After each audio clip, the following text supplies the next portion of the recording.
Christmas, that time of year where we all intend to stop and reflect and take stock. But if you're anything like me, with all the last-minute shopping and family tussles and emergency trips to the vets because the dog's eaten the chocolate Santa, you can end up overwhelmed, overtired, all having a big row and just despondently eating crisps in different rooms. I'm Sally Phillips, and this year I'm taking a break from my Christmas preparations to meet 3 well-known faces. Hello. To discover what Christmas means to them. We had one year someone took the baby Jesus and replaced him in a velociraptor. How they celebrate it. We like a special Bovril gravy made with fresh cream. Sounds disgusting. Oh, it's absolutely amazing. How they handle all the ups and downs that the festive season can bring. When's my mum gonna come? So it was the best of times, the worst of times. No Christmas pudding. No wonder the marriage broke down. And why the traditions of Christmas are so important. I think it's crackers. Really? Are you ready to talk about your Christmases past and present? I am very excited. It's been such a privilege to have them share their memories with me. A plastic clock radio, and it didn't work. Give us a bit of communards, could you, on a church organ? I probably could. Christmas gives us all an excuse to be the best we can be. Join me as I find out how their lives have been shaped by the magic, is it magic? Let's say magic of Christmas.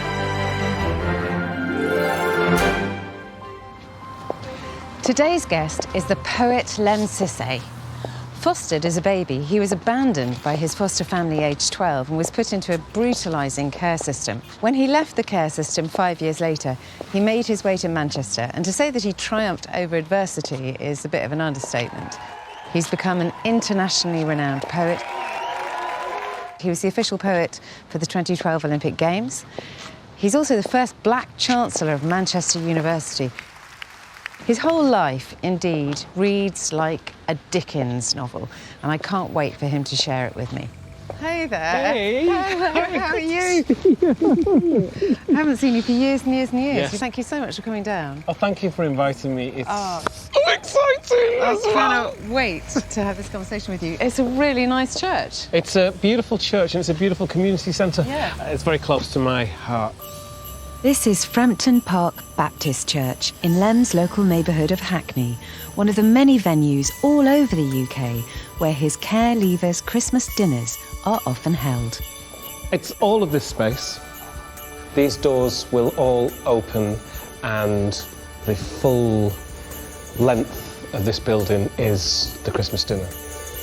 Before Lem tells me more about the Christmas dinners, I wanted to go back to the beginning, to his childhood. East London hasn't always been his home. He was actually born in Wigan, near Manchester. My mum landed in this country in 1967 as a student, found herself pregnant in Bracknell, and was sent to the north of England into a mother and baby home, which was run by nuns, which was looked after by the School of Moral Welfare from Liverpool. So my mum landed pregnant in this country into a system which was brutal for single pregnant women. My mother wouldn't sign the adoption papers. The social worker gave me to foster parents, said, treat this forever as yours. His name's Norman. Which was the social worker's name? Which was the social worker's name. He named you after himself? He named me after himself. He's like, if you call him Norman, nobody will notice. He's from a different culture. Foster parents wanted to call me Mark, so my name was Norman Mark Greenwood. Born with no name. A picture with no frame. Born a black boy, black for one night. Born black and forced to be white. What were your childhood Christmases like? I remember them being really, really, really, really good. And I remember it all being about family and, I guess, the story, you know, the Jesus story, you know. Children being special, that's the thing about Christmas and the Jesus story, Yeah, isn't it? And just the warmth and the heat of the front room and the colours of Christmas and the cards, the food and the presents. I mean, Christmas was just exciting. You get up, you run downstairs, you can't believe what's there by the tree, and then you just open them. That's my experience of the Christmases. And then later on we go to church, right? You see, I can't remember if we went to church and came back and opened the presents, but I don't imagine, yeah. 4 kids. But then maybe we didn't, because maybe we'd like, we'll go to church, we'll be good. Yeah. We would often eat in the kitchen when I was 7 years of age or something like that. And then we'd have the front room with the big table with the adults, which basically took up the whole room. So it's Lord of the Fries in the kitchen? Oh my, that is... Lord of the Fries in the kitchen. That is exactly it. It was like the chippy, hot. So you know what I mean? Sort of boiling hot, because there'd be too many of us. And there was too much food, and, you know, they'd have sherry, I think. Oh, no, it was whiskey. Not for us, for the adults. Yeah. Because my granddad was a Scot, and there would have been whiskey at Christmas, yeah. Oh, it was great.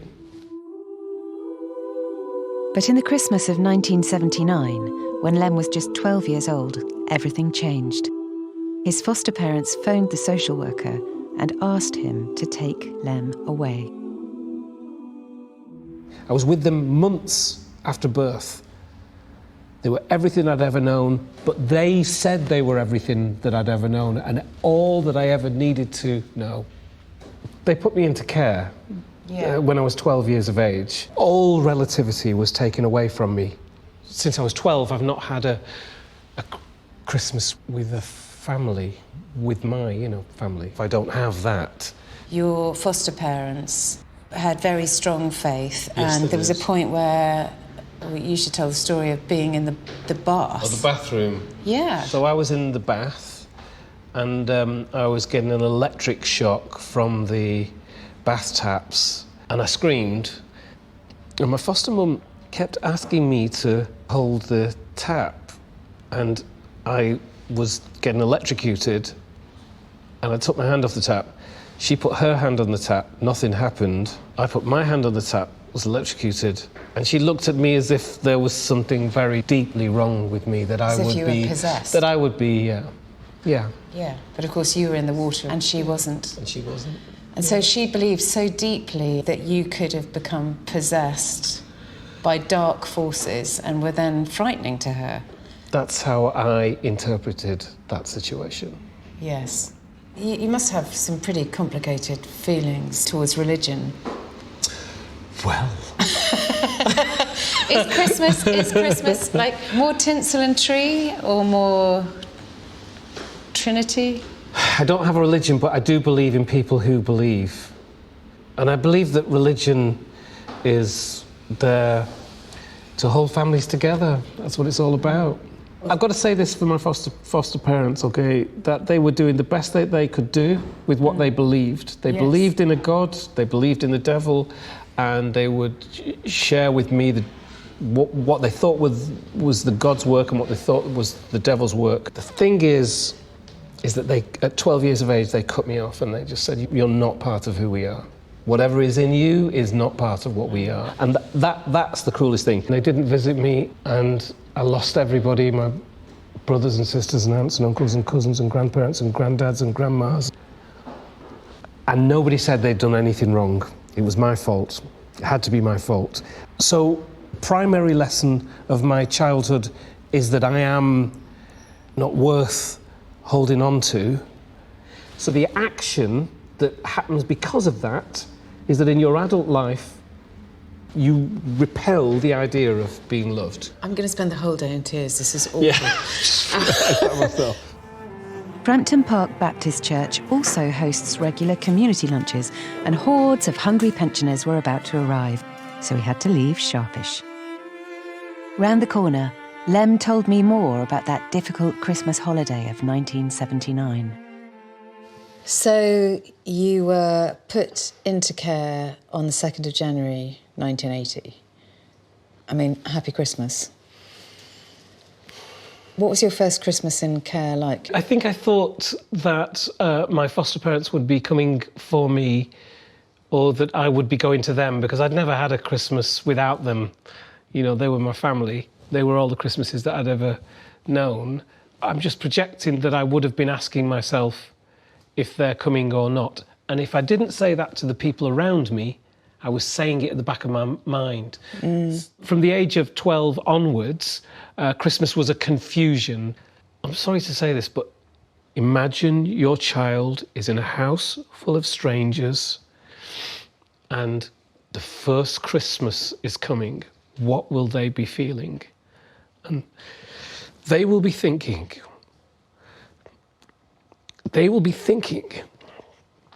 when's my mum going to come?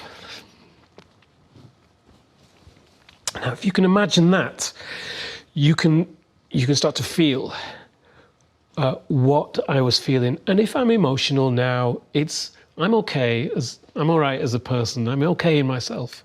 But it's that each time I articulate what that child must have been going through, it's just incredible, you know. Nobody, no mother, father, sisters, brothers, aunts, uncles, cousins, granddads, grandmas, church, school. I had to act when I went into care as if this was normal. They taught me how to do hospital corners when I was folding my sheets. They taught me how to read a rota, you know. It's not that I'd had the rug pulled from beneath me as much as the entire floor had been taken away. Because I had no family to inquire about me, they could do anything to me. I felt myself being institutionalized, and I realized, wow, you're making me used to this system of living and you're pushing me further away from the thing that I need. The moment I went into care, I stopped being touched by adults. From 12 to 18, I wasn't touched, but I could do a good hospital corners of the bed. Look at that, sir. Look what I can do. Do you still do hospital corners now? I kind of do, but we don't use the sheets in the same way. Yeah, you know, and all of these physical things. How to wait for your pocket money outside the office door. How to think of an office as part of your home. You went through 4 different children's homes. You say quite powerfully there may have been children in them, but they weren't homes. Do you remember the very first Christmas? Were you still in contact with your foster family at that time or not? All I remember about my first Christmas is that I think, oh, wow, I got a present. I think it was a clock radio, like a plastic sort of clock radio. And there were no batteries in it, and it didn't work. And I was incredibly upset that I'd been given a present that didn't work, and it just symbolised everything that was in the home. I didn't come from a home that didn't have stuff, you know, so I had all kinds of toys from my foster parents from Christmases past. Scalextric was the last one. But they wouldn't let me take any presents to the children's home. I had to leave everything, clothes, everything in the foster parents' house. Did you go and see them on Christmas Day? I went to see them on the first Christmas that I was away, and they called the social worker, and he had to come and pick me up, and they wouldn't take me back to the children's home because they vowed never to visit me in the children's home, which meant that they would never go to the children's home. Why? Because families are about stories. Families are about stories, and their story is that I left them. That's their story. Does it remain their story? No, I think because I wrote the book and because I got the files and stuff, I think they now know that I know that wasn't true. But I know also this, that families can tell each other things that are not true, and it doesn't matter that they're not true. What matters is that they all believe them. And that's okay. Stories are what hold us together, and don't let anybody spoil the story. Don't let anybody it's the equivalent of telling a lie. I am really fascinated in your strength. Where did you find this sort of Samson-like strength to hold yourself together, to resist and to get out whole, like you've escaped the flame? It's a daily deal, right? So I used to think there's a long way to fall, constantly feel like I was on the edge. I don't feel like that anymore, and so I feel blessed and lucky for that to be the case. I think that there is a higher power in the world, something bigger than me and bigger than my story and bigger than any of us, you know, and I think it shows itself constantly. I think people are incredible. I don't think people are a problem waiting to happen, as was thought of me as a child. I think people are incredible, and given the opportunity, they'll do the best they can do.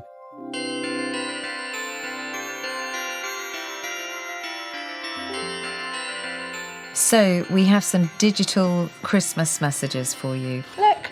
Hey! Who's that? That's Mr. Unsworth. Yeah. Harry Unsworth. Yeah. When I went into the children's homes, he was the English teacher in the school that was closest to the first children's home that I went into.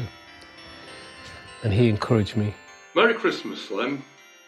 My endearing memory of you is that of a 14-year-old who came to me and entrusted me with these early writings and asked me to critique them. That was very brave of you, and I'm very proud that even to this day I can still call you friend. My question for you is this. You must have a favourite Yuletide poem or carol. What is it? And why is it your favourite? Keep safe, keep well, all the very best. Well, I would say that it just reminds me of proper good, happy Christmases, and it would be Christina Rossetti, the poet, in the bleak midwinter, which is just an incredible poem.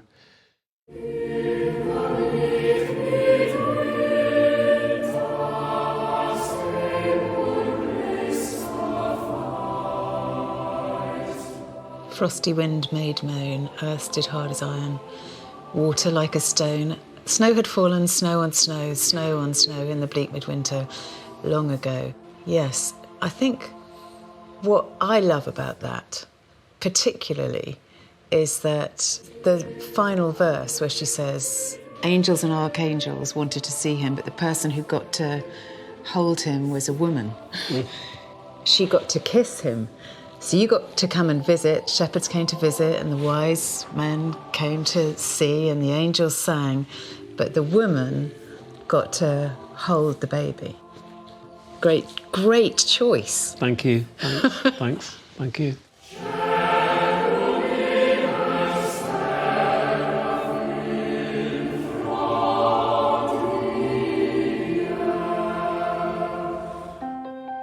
Between 1979 and 1985, Lem moved from children's home to children's home. But the one constant in his life was his poetry. It feels like from your social workers' reports and your school reports and things that one of the things they don't want to, but they have to keep mentioning that your poetry, the poetry is good. The poetry is encouraging. I'd encourage him to do more poetry. So when did you first start writing? Started writing the week or the month that I went into children's homes at 12. Is it too extreme to say poetry has been your salvation? Yes. Yes, OK. Oh, you know, it's worth a shot. Yes. So Poetry has been my salvation. I just don't want to belittle poetry, you know. It's so big, you know, it's bigger than me and it's bigger than my story.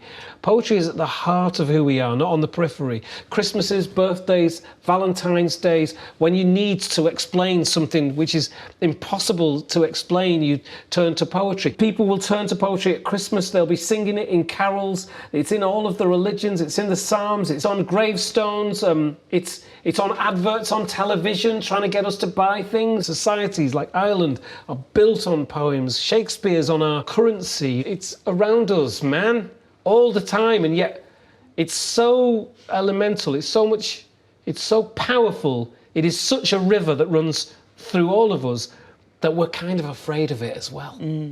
And we'll be like, oh no, I don't do that. We see, I feel poetry and religion, religion's not the right word either, but spirituality. Faith, spirituality. Inhabit the same space. Artistic inspiration, poetry, spiritual intuition, the lack of ego, boundaries coming down, uniting us. I feel that's all sort of the same thing. Which is maybe why religion, whether it's the Buddhist faith using Rumi, whether it's the Christian faith in the Psalms, use poetry to transport the message. Poetry transports the spirit, but maybe it is it. Maybe it is the spirit. Yes, yeah. Wow, so it's really powerful stuff. After 3 years in care, when he was 15, his new social worker, also called Norman, gave him something that would change his life forever. When did you see your birth certificate for the first time? I was 15. I was in a children's home, and my social worker said, I need to show you your name. I need to show you who you are. Because he knew I was asking questions about race and about who I was. Who was I? Nobody around me looked like me. So he gave me my birth certificate. And my birth certificate had the name on it, Lemn Sissay. And it had my mother's name on it, Yemarchet Sissay. Wow. And my social worker at that time gave me letters from my mother. And he said, somebody did love you. And I read my mother's letter, dated 1968, a few months after I was born. She said, how can I get Lemn back? I want him to be with his own people, in his own country. I don't want him to face discrimination. And when he gave me these two documents, we have to remember I was inside the system.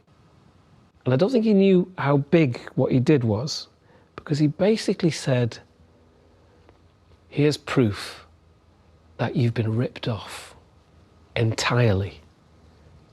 So I looked at that, I said, thank you for giving me my birth certificate, and I looked at it, and thank you for showing me the letters of my mother, who I'm going to be searching for. But what I have here is proof that somebody's done something wrong. But I didn't have the ability to articulate that. I knew that that was the only truth I'd been told up until now, that that was my name. People would say, oh, you've changed your name from Norman to Lemn. And I'd say, I have not changed my name. My name was always Lemn. I took that name from then on. I said, my name is Lemn Sissay. And I went out, you know, and anybody who knew me, anybody in the children's homes, I say, it's not Norman, it's Lemn Sissay. Do you remember how they reacted? Yeah, people thought I was mad. Yeah, They thought I'd literally started to go a little bit mad. Remember, my name's Norman, you know, I've got like a proper Lancashire accent, broad Lancashire accent. And I had started to grow my dreadlocks as well. And I think around that time, I went barefoot as well. Yeah. I took off my shoes. So I did a year in Lancashire. I know! In Atherton, small little beautiful village in Lancashire, barefoot. Barefoot. Barefoot, barefoot, barefoot. In 1986, Lemn decided to leave his rural life in Atherton and walked barefoot to Manchester. A new chapter was about to begin.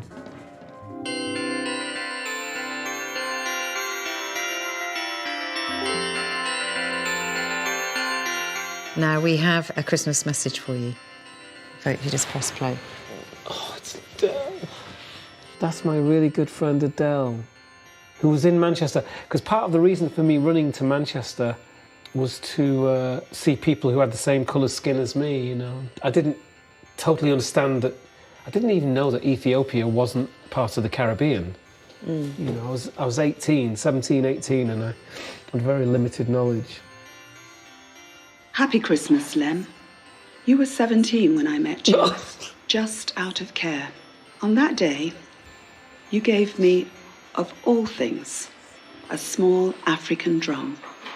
Yeah. Notwithstanding the fact that I was expected to reciprocate by parting with a tenner so you could buy some cigarettes. Yeah. That has been the most random gift I've ever received. Well... What is the most random Christmas gift you've ever received? Oh, God, I don't know. You can't get me all emotional and then ask me what's the most random Christmas gift I've received. Christmas is about memories. It's about building memories. That's why it's good to have the same Christmas every year, and people are like, oh, do we really have to go to Grandma's or whatever? It's about the repetition and memories, and I don't really have that, so that's my excuse for not remembering a random gift at Christmas. When Lem arrived in Manchester, it was already a thriving multicultural hub, and it was about to have a bit of a moment. So you've just arrived in Manchester, late 80s? What was it like? Wicked place, man. Yeah? I felt like, you know, if you put your ears to the ground, you would feel a bass line coming from somewhere, you know. Moss Side was full of kind of coloured skin that had the same colour of mine, and sort of men with dreadlocks, you know, that just like fountains out of their head, and kind of gigs where Rastas were playing the drums and you could hear reggae coming out of houses, and there's something really beautiful about the Irish living next to the Caribbeans, living next to the African guy, you know, it's like... Did you feel like you fitted straight away, or was it... I was always an outsider. Like, I was always an outsider. I mean, we all feel like... I think that everybody feels like they're an outsider. I was a black guy in mid-80s Manchester who drank bitter. Bitter is what we drank in Lancashire. Yeah. Men drank bitter. Yeah. Women drank lager. Yeah. No, but that's what I grew up in the mill towns, the mill and mining towns of Lancashire. Yeah. And that's the way it was in the mid-80s, and there were still working men's clubs, etc. So I came to Manchester with like, oh, lager for guys. Okay. And then... As a poet, though, you arrive as a poet. You're a barefoot poet. I arrived. And you've got your own dreads by this I've got my dreads, and I arrived as a poet, and I got a first event actually through my friend Adele as well at the Abercrombie Women's Cooperative in the heart of Moss Side, the Caribbean heart of Moss Side, and I supported a band called African Dawn, and it was late night, and the dark lights were low. I found the people of Moss Side and Manchester to be beautiful and to accept me in as well, because I wasn't even Caribbean. I mean, you know, but it's the Caribbeans introduced me to Bob Marley, introduced me to Rastafarianism, and introduced me to community, actually. When I meet you around the corner, you make me feel like a sweepstake winner. What's up? Satisfy my soul in the evening. You took Bob Marley as an everyday mystic, is that right? Bob Marley came from the country. He wasn't a city boy. When he came to Trench Town, which is Moss Side, is an equivalent to kind of... He was naive and he had to learn how to be. He was mixed race. So when he came to the city, the guys would making jokes about him being half white. You know, he's like, he's not full Jamaican.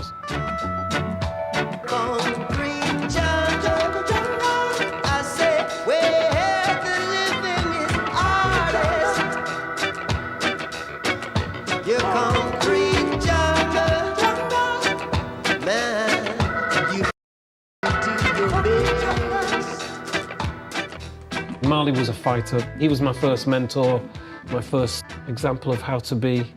In his work, he spoke politically, but he also spoke personally. I like that.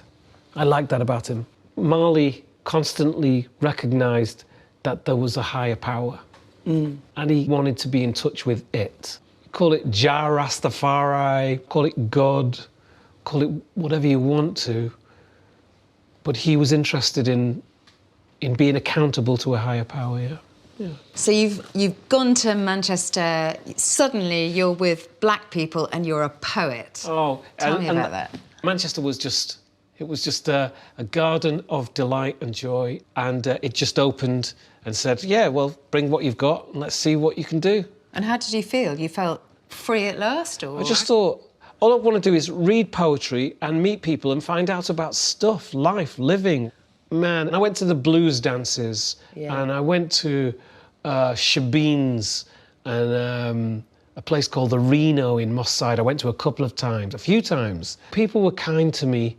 I think my naivety was a good thing. And I got a job. Doing what? I was a literature development worker. Were you? Yeah. My job was to promote, support and encourage new Afro-Caribbean writers. I had no qualifications. At 19 years of age, I got that job. 19. From the moment he was shown the papers by his social worker, Lem continued to search for his mum.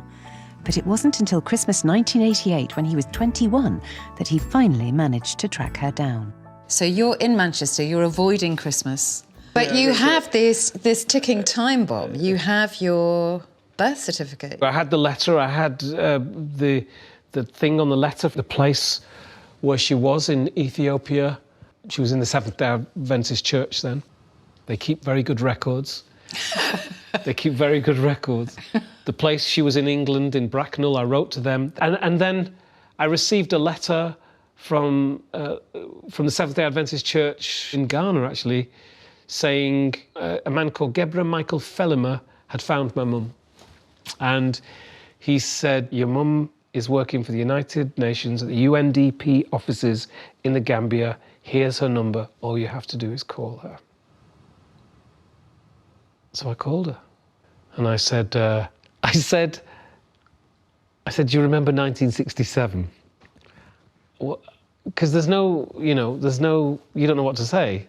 Do you remember 1967, blah, blah, blah. And eventually I got round to saying who I was and that I'd love to come and visit. I ended up getting a ticket to come to see her that Christmas. But I was going for Christmas because all my brothers and sisters, my mum's sons and daughters via her husband, would be flying back from Belgium and France, from international schools, to see her over Christmas. So I arrived 2 weeks before Christmas. I met people on the plane who knew her. They were all working for the UN, and they then said, oh my gosh, we'll take you. And there was a black Mercedes, an old black Mercedes, waiting for them on the airport. And then they asked me questions, like, oh, how do you know you are the... I'm like, I'm her son. I said, like, she's not, I've never met her before.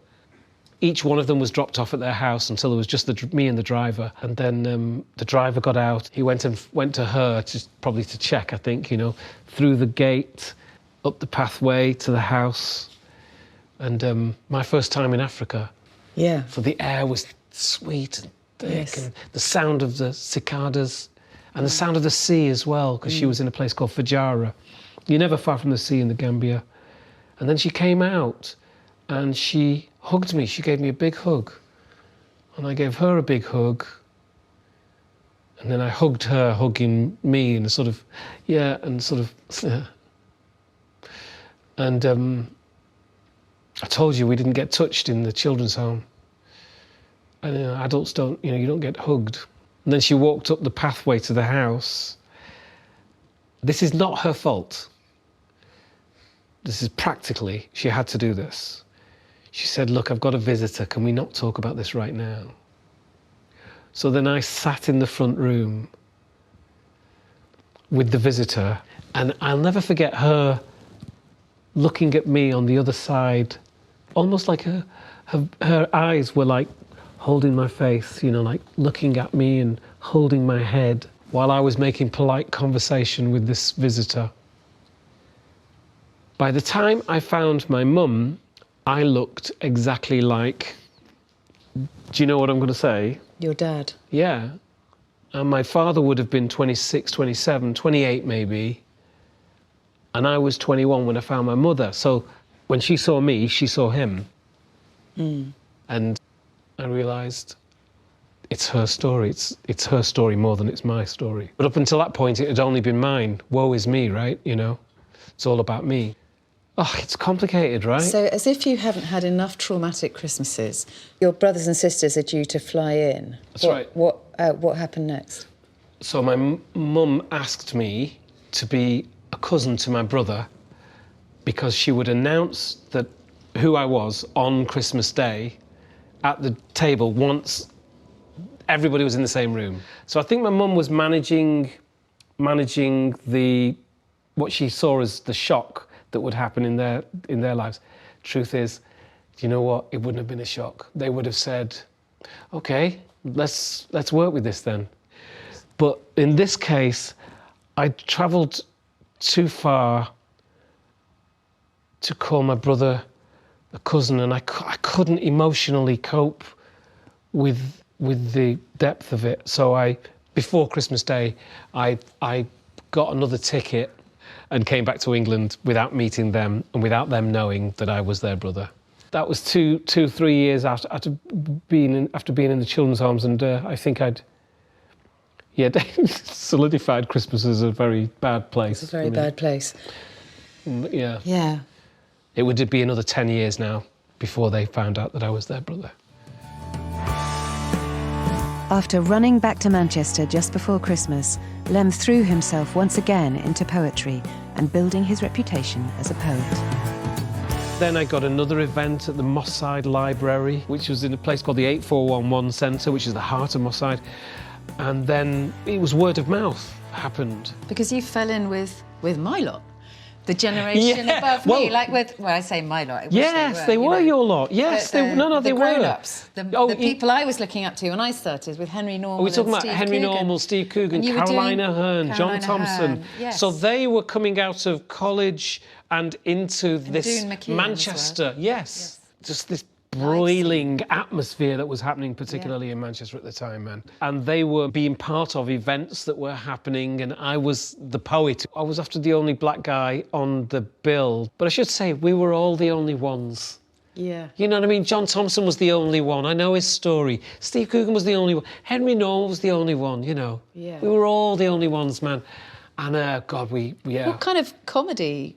Did you do comedy poetry? Well, I did some comedy poetry. How did that go? What was that like? So I was the funny poet. I'm sorry for all the comedians who had to follow me, who would end on the darkest poetry about racism and blah. There's an AIDS scare. There's an AIDS scare. But let me tell you, friend, racism's everywhere. With the city life cynic, the left-wing root radic, the blue-eyed Tory, it's the same old story. Thanks, mate. Yeah. Anyone have a lot of trouble getting here tonight? Yeah. But they allowed it. They gave me, permission, the John Thompsons of the world and Henrys and Steves and Carolines and what have you. I'm sure they might have said to themselves, oh, God, Lemn. You can't hold back the Sissay. Yeah. Manchester was perfect. Yeah. But I was on the outside, so I always thought of myself as on the outside. Everything was going on, man. And really was. And we were provided the opportunities. And what a time to be there. I mean, it really was. So Lemn had reconnected with family on his mother's side. Then, in 1995, he filmed a documentary about the search for his father. No, nobody ever prepares you for 1 minute being told that you've got a father, and then the next minute telling you that they're dead. I don't know how I'm supposed to feel, I really don't. His father had died in a plane crash, but the documentary did result in an emotional meeting in Ethiopia with relatives he never knew he had. Here's my dad. Yeah, you look like him, Mom. That's great. Yeah, it's not too late. I wish we grew up together, but still, it's not too late.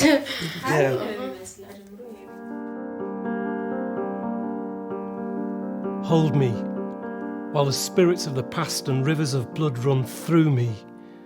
All this past feeds this present and brings the truth into me. His story, your search, his journey, ours. Something rings true, inside and strong. I stand atop Piccadilly Tower and sing, I belong here. I belong.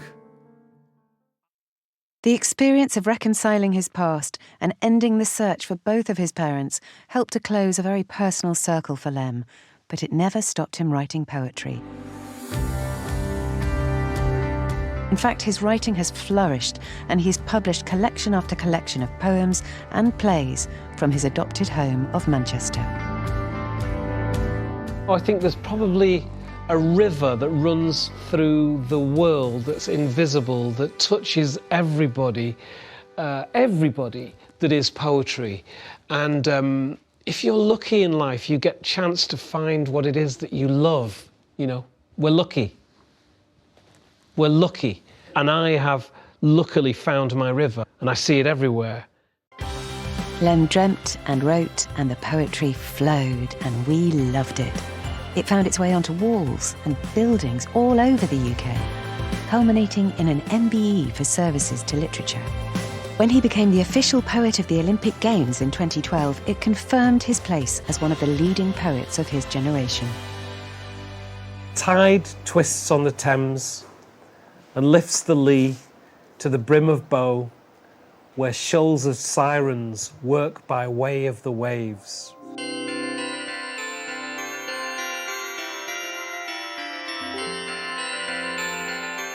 I have another Christmas message for you. Oh, that's Pavinda. She's a good friend. She's a very, very good friend. I first met you in the early 1980s, and I'm just like to ask you, what did Christmas mean to you then? Now we're in the year 2022. What does Christmas Day mean to you now? Well, when Pavinda met me, Christmas was very difficult. Pavinda was there. She saw me when I came back from my mum, and so Christmas is traditionally been very difficult, but Christmases now are. I'm very happy, actually. I haven't had the practice of being happy at Christmas, but actually I am happy at Christmas now, and I have people that I love, and people that love me, and I actually feel lucky. I feel lucky.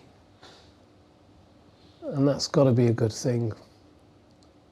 Pavinda has taught me to be a good friend, because she's been a good friend to me. And she runs the Christmas dinners in Manchester as well, and has done since 2013, with a group of friends who, through putting the Christmas dinner on, have become like family to each other. Lemn's Christmas Dinner project has grown from its humble beginnings in Manchester to become a nationwide annual event. From Liverpool to Richmond upon Thames, Lemn and his team are on a mission to ensure that no care leaver is ever left alone on Christmas Day. So people arrive, and is it true you send taxis for them? Or? Every person gets an individual taxi. Oh, that's amazing. All of the young people get picked up in a taxi. So there's transport, there is presents, they all get great presents. It has to be good presents. Last year, Richmond got every young person who came to the Christmas dinner an iPhone, the latest iPhone. Wow. I mean, that's a lot. That's a lot. I mean, that's a lot for us, that's a lot. We have a film room upstairs, and they can go and sit in there and watch a Christmas film if they want to. What films do you show? Well, are there more or less triggering films? Triggering, the whole thing is triggering. So yeah. From the moment the young person walks through that door, we are there to serve them, to make them feel good. Yeah. That's it. So it's all triggering, but in a good way. That is the spirit of Christmas, isn't it? Something freely given. It's the ultimate symbol of Christmas, and it is our society at its best. Everything is donated, so the presents are all donated. We've had bars in Soho that have given us the best food. I mean, we had the food man from the Observer newspaper called his people. I call my people.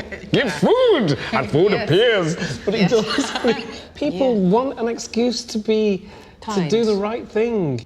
So what we're doing is we're teaching the community about the needs of the care leaver on Christmas Day, and the community responds with such grace and kindness. Because of the Christmas dinners, I think, I have the Christmases that I wanted to have. When you really want something, if you give it, weirdly you get it. Yeah. I try to contribute to giving a good Christmas. And I'm getting a good Christmas out of that. I didn't know that would happen. You are basically a walking mashup of Dickens novels. So you are end stage Scrooge, early stage Oliver Twist. I mean, your life story is extraordinary. Lemn now calls London his home and has made his mark on the city in more ways than one. We're in Hackney, and I've been here for 17 years. 17 years, yeah. I love it, you know. Everybody here is from everywhere else. Yeah. There'll be a nugget of people who were born and bred here, but it's a very transient community, and maybe there's something I like about that as well, actually. But you feel very, I mean, I think of you as very much from Manchester. Manchester made me. Manchester gave me wings. And I flew away, didn't I? Just like... Hackney hacked him off. So, I mean, you're a boy in care. I'm a boy in care. Yeah, you're keen on graffiti. You leave your tag. I'm going to push you over. You've left your tag all over the world. Landmark poetry. Yes, it is landmark beautiful. Poetry. Landmark poetry. Wherever I am, my poetry finds itself into public spaces, and I'm honoured by that. Yeah. And I am therefore made into being part of the community as well, you know. In fact, if we talk about Christmas, you know, and the story of Christmas, the idea that it is only for blood relatives is just doesn't work, you know. Christmas is about those who are not your blood relatives, actually. As much. And being able to treat them as family. Yes. Have I understood right that you get up first thing and do a quatrain first thing every day? Do you? That's amazing. Yeah, I do. And this is one of those mornings. Said the sun to the moon, said the head to the heart, we have more in common than sets us apart. And this is here in Hackney, but there's one in Folkestone, a massive one on the side of the building in Kent. There's one, and if you think about the relevance of that line in Folkestone and in Kent, yes, it takes on a whole meaning. Yeah. You have your... I have my name. You have your name on it. My name, it's really important for me that my name is, wherever my poems are, my name is, because it's only poetry, right? And that's, but it means everything to me. So what's this This place? is Palm 2. Why is this special to you? Well, because this is the cornerstone of the entire community. Yeah. This is what happens towards Christmas. So there are lots of little signs in here. Yes. And the panettone is the sign for me that Christmas is coming. It's on its way. And it's, you know, you just slowly start to see them arrive. Yeah. Look, this is Christmassy. It is. Walnuts. So what are you going to do this Christmas? I'll be in Barnes, so I'm going to get a few people round in Barnes, I think, and cook them for a proper Christmassy meal. I think so. Yeah. Are you a good cook? No.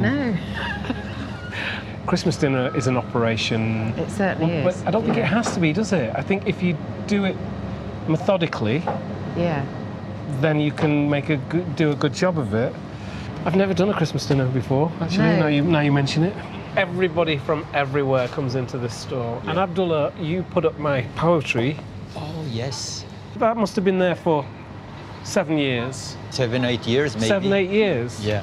Shadows plunder me, beneath the sun and moon, the undercurrent under me, the electric bathroom.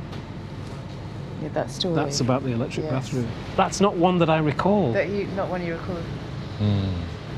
Isn't that beautiful? We spoke about that. That is, yes, that is. He's so humble he wouldn't tell you, so I'm going to have to. In 2015, more honours were in store for Lemn. How did it come about that you became Chancellor of Manchester Chancellor of the University of Manchester. And what did you want to achieve in your tenure there? Student Union called me up and said they'd like me to run against Peter Mandelson, and a brilliant man who was the head of the Halley Orchestra, but we really wanted him to win. But they wanted me to run anyway.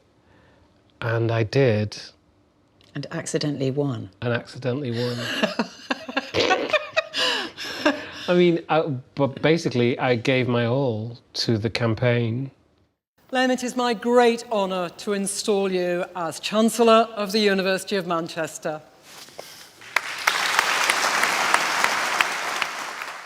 What did you manage to do? I've left a Lemn Sissay law scholarship for black students, which just says everything about what the university is about. It's a great university, Manchester. They do provide a lot of services for young people in care as well. The skills we exchange, the breaking of chains, the actions sustained, the makers of change. We are shaking and breaking and waking in difference. We are quaking and taking and making a difference.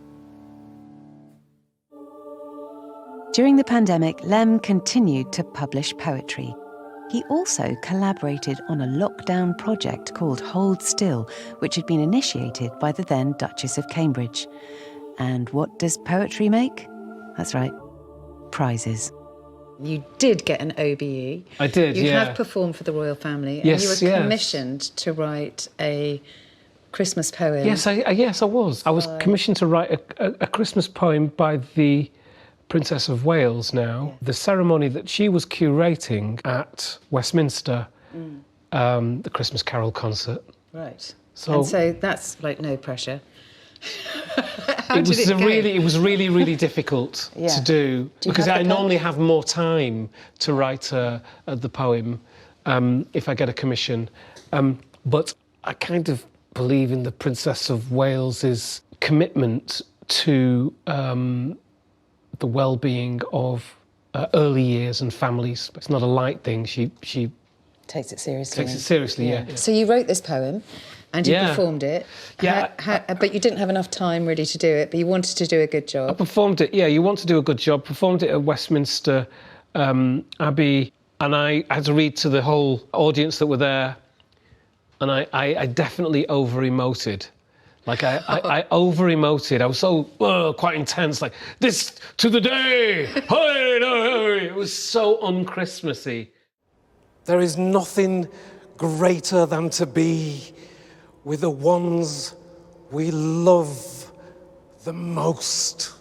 I've realised this now, but I also mentioned Grandma and Grandad in the poem, but I didn't mean their Grandma and Grandad.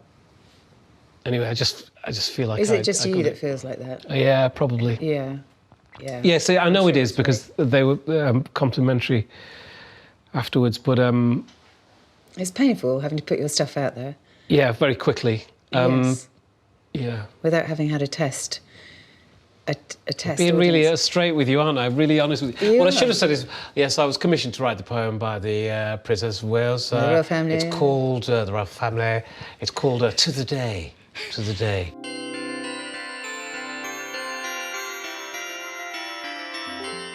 Lemn, you've had 54 Christmases. Do any of those stand out as being particularly memorable? Please say a nice one. Please say a nice one. Oh, there's so many now. Because since doing the Christmas dinner, with all of the young people there, young adults, 18 to 25-year-olds, oh, this one woman came through with her little daughter, and she was, like, protective. She didn't know what this was, but she knew she wanted to be there with her daughter. And the end of the Christmas dinner, and she was so incredibly happy, and she made me happy. I got my Christmases back, Yeah. And I get so much joy out of seeing other people with their families in whichever way, whether it's through the window from the door outside, as I'm passing by, or whether it's from the inside of the house, or whether it's at the Christmas dinners. Basically, it's all about family, it's all about joy, it's all about kindness and the heart, and it can be emotional, it can be, that's okay. So, in giving, you've received? Without a doubt. It's totally selfless. The only reason I do things for other people is so that I can get them to do, so that I get a good feeling myself. On that note, I've got something for you. Have you? Okay. I have. I've got something for you. Hold it right there. This is a present for you that Thank you. we Thank hope you. will mean something. Means something. Well, what is it? It's an Xbox. It's an Xbox, yeah. Well, it's not. It's Xbox. It feels like material.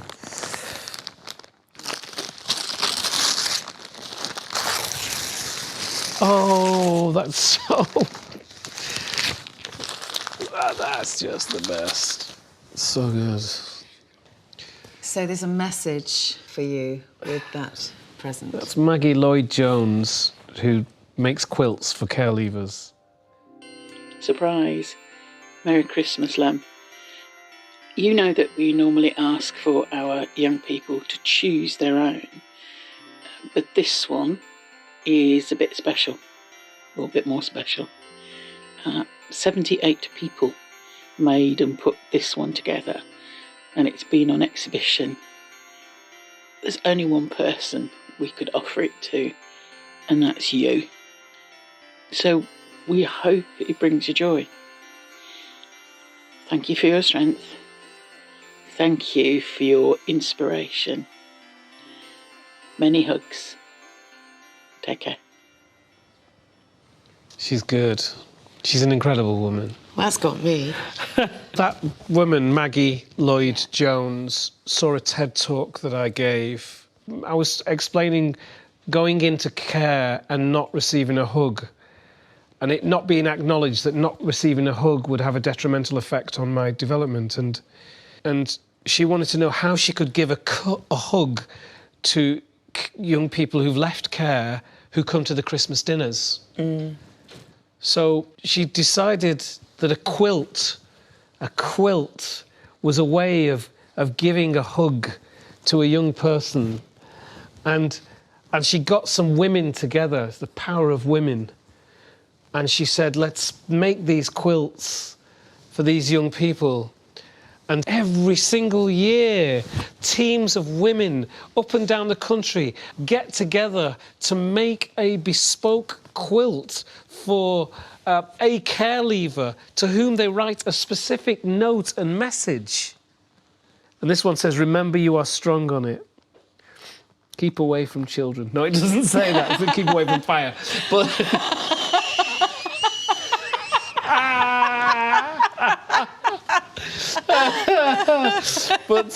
but each one is unique, like each young person is unique. And this one, because it's made by so many people, is so incredibly detailed.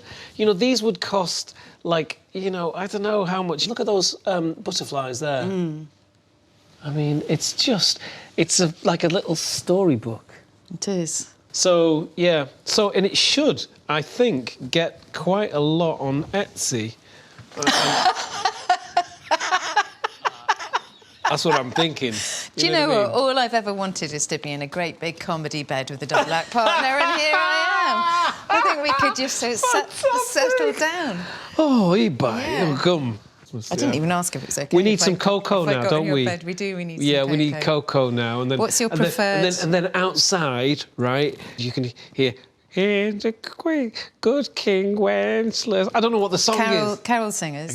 Carol singers outside. And trombone. Not trombone, you know, the horns. What kind of carol singers do you get in your... In the background, as the snow's falling, there's a frozen... Wait, let me get this. It's like a frozen Oliver Twist. He wants to come in, but it's too late. Pack your gallows humour away. Your life Come has in, changed. Ollie. It's full of sunshine now, and Oliver Twist is gone. Come on, Ollie. Oh, gosh. He's now happy Scrooge. Lem, what a joy it's been to spend the day with you. Thank you so much. And happy Christmas. Yeah, happy Christmas. Yeah, happy Christmas.